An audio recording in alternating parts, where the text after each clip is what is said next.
Okay, so the Video Game Awards got over just a little while ago, and as a gamer, just my opinion, I thought it was fantastic. Hey, E3, this is how you do world premieres. It seems like we were just getting world premieres, world premieres, world premieres, world premieres. Wow, crazy. A lot of great games coming out next year. And flash forward to the end, God of War was cleaning up all night, and for somebody who hasn't played Elden Ring or God of War, wow, I was shocked that Elden Ring won. I just pretty much thought God of War was going to win Game of the Year just because how popular it is. And I'm sure Elden Ring's popular too, but I just thought with everybody just this going online and just praising this game, and Game Informer gave it a 9.5 out of 10. I'm like, okay, what stopped Game Informer from giving it a solid 10? Like, what was that half a point? Why? Um, but I have to admit, like, Diablo 4's trailer, as I got my YouTube up on my TV, I was watching it off my TV. Diablo 4's trailer looked great. Jedi Survivor, is that a sequel to Fallen Order? Um, I've always loved the Crash Bandicoot games. It looks like we're getting some type of Smash game with that. Probably the biggest surprises that took me like took me over tonight was one, we didn't get a Spider-Man 2 trailer. I'm like, really? I'm like, I think I'm more shocked about that. I'm like, we got that one trailer. I think it was it from the Video Game Awards or was it from E3? I don't remember, but we just got that small little teaser. So I'm just like, okay, um, is is it Insomniac? I think it's Insomniac who does Spider-Man. Are they just gonna randomly drop a trailer like maybe this weekend or next week, or maybe at some other game award show, or some kind of event, video game showcase that they're waiting for? Because I think the game's gonna be out before PlayStation does their state of play. So yeah, I'm like that. I was kind of shocked that we didn't get Spider Man, but um, Death Stranding 2.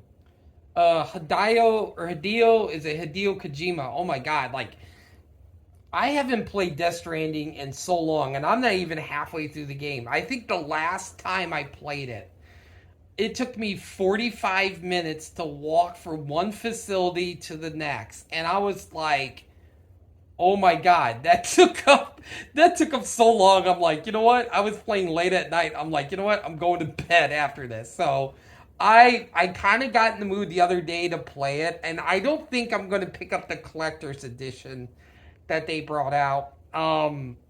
Just because I don't play Death Stranding all that much.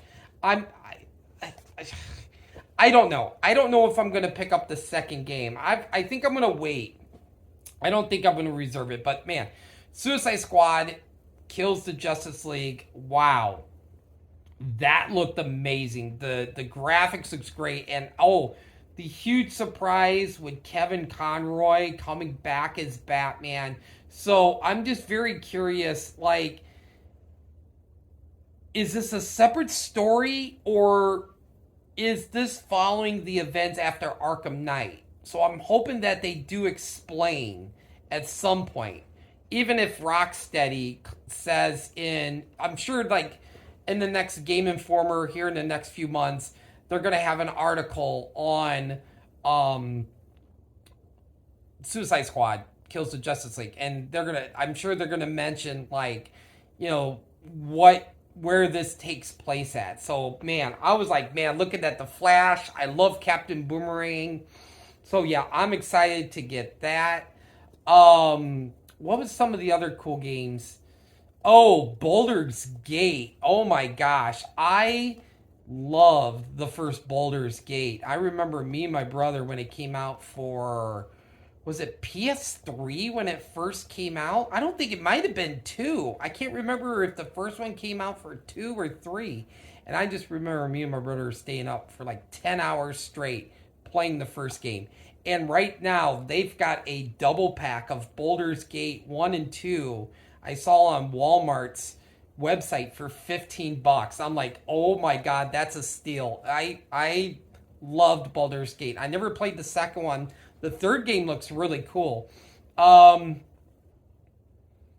That was surprise, some huge surprises. Al Pacino coming out to present. I was like, what? It's Al Pacino. How did they get him there? That's awesome. And then like the having Troy Baker who voiced Joe and Ashley Johnson who voices Ellie in the video game with Bella Ramsey and Pedro Pascal. I'm like, oh my god, that is great. That's my most anticipated of anything of 2023. I'm a diehard The Last of Us fan. It's my favorite game of all time. It's just, oh my god. I just hope that they do this justice. And I feel like that's going to be like kind of like The Walking Dead, where they kind of stay in with the comics but they veer off to do something different. But I'm sure we're going to get some like places that we recognize from the game, some dialogue. I hope the music, Gustavo Santolaya, I think that's how you say it, his score needs to play throughout the whole series, and also about The Last of Us. But I'm sure I'm gonna do a video once it gets closer to The Last of Us and talk about things I want to see, maybe some surprises. So I'm going to do that once it gets closer to the series, and I will definitely be doing post thoughts on it. And it's got the guy who did Chernobyl, and Chernobyl is fantastic. If you haven't seen Chernobyl, it's just great. But like I said, I'll talk about The Last of Us later on. But yes, Crime Boss Chuck Norris. We got, oh my god, Chuck Norris and Danny Glover. It's like GTA Vice City, but in first person. I'm like, I am buying that game. That looks fantastic. So, if you watched the Video Game Awards tonight, what was some of your favorite world premiere videos?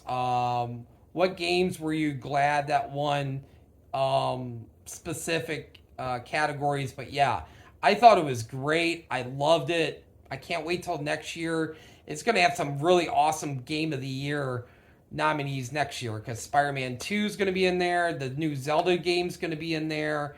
Spider-Man 2, Suicide Squad kills the Justice League. So yeah, I can't wait for next year's Video Game Awards. Should be pretty good. So anyway, have a great night, everybody. Take care.